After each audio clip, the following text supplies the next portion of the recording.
जय हिंद, नमस्कार दोस्तों। This is Prashant Singh, your personal knowledge booster from our amazing platform of current affair analysis a lovely named volcano information point. दोस्तों, आज का टॉपिक जैसा कि आप थंबनेल पे देख के आ चुके हैं, क्या था अमेरिका का साम्राज्य।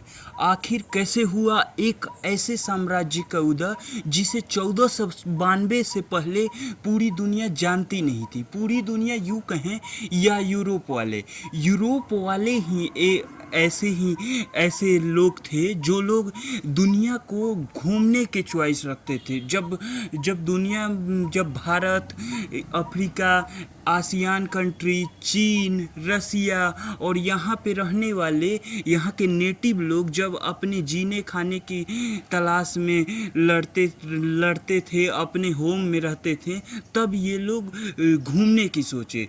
दोस्तों, यूरोप वाले पहले से ही बहुत एडवांस हुआ करते थे। दोस्तों, यूरोप में पुर्तगाल नामक देश में वहाँ से प्रिंस हेनरी, जो कि दुनिया के हर कोने में पहुँचना चाहते थे, जिस कोने पे कोई न गया हो। दोस्तों, उन्होंने वेस्ट अफ्रीका के तट तक पहुंच गए, लेकिन उनकी 1462 में मौत हो गई। दोस्तों, उसके बाद भी उनके मित्र और उनके जो स्टूडेंट थे उन्होंने जारी रखा दुनिया की खोज को। और दोस्तों, 1492 में निकोलस कोलंबस, जो कि भारत की खोज में एक्चुअली निकले थे, वो पहुंच गए अमेरिका के एक द्वीप पे। अमेरिका के द्वीप पे पहुंचे तो उन्होंने एक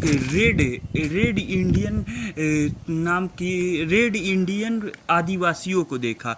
उन्होंने उनको नाम दिया अमरेंडियन।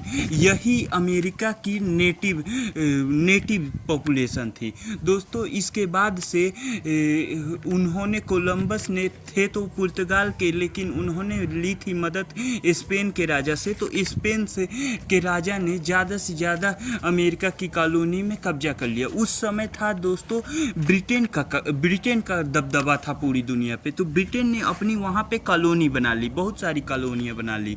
दोस्तों, फिर ब्रिटेन, स्पेन और फ्रांस ने कुछ 3 हिस्सों में अमेरिका और कनाडा के हिस्से को पर कब्जा कर लिया और वहाँ पे शासन करने लगे। दोस्तों, इसके बाद ब्रिटेन अपनी जो दमनकारी नीतियां हैं उसको लागू करना शुरू कर दिए। सबसे पहले उसने टैक्स इंपोज करने के बाद व्यापार पे अपना कंट्रोल बनाने के लिए बहुत सारे नियम निकाले, जैसे कि कुछ भी व्यापार होगा वो ब्रिटेन के रास्ते से होकर जाएगा। कुछ ऐसे सामान होंगे जो ब्रिटेन को ही बेचे जाएंगे, किसी और देश को नहीं बेचे जाएंगे। दोस्तों, ऐसी दमनकारी नीति से परेशान होकर ब्रिटेन की कॉलोनियाँ थे वो आपस में मिलकर ब्रिटेन के खिलाफ विद्रोह छेड़ देती हैं। दोस्तों, ये विद्रोह बहुत ज़्यादा दिन चल नहीं सका क्योंकि ब्रिटेन ने इसको दबा दिया बहुत जल्दी। लेकिन फिर शुरू हुआ 7 ईयर फ्रांस और ब्रिटेन का वार, जिसमें फ्रांस को बहुत बुरी तरह से हारना पड़ा और वहाँ से अमेरिका से फ्रांस का पूरी तरह सफाया हो गया। फ्रांस का सफाया होने के बाद अब अमेरिका की लगभग सारी कॉलोनियों पे ब्रिटेन का कब्जा हो चुका था। इसके बाद और ज़्यादा टैक्स लगाना शुरू कर दिए ब्रिटेन वाले को। इन सब और दमनकारी नीति से सारी कॉलोनियाँ, अब तो पूरे अमेरिका की लगभग सारी कॉलोनियाँ एक साथ होके सबसे पहले क्रांति की शुरुआत हुई। अमेरिका में सबसे पहले क्रांति की शुरुआत हुई 1765 में। सबसे पहले क्रांति की शुरुआत हुई 1765 में, क्रांति की शुरुआत हुई और ये क्रांति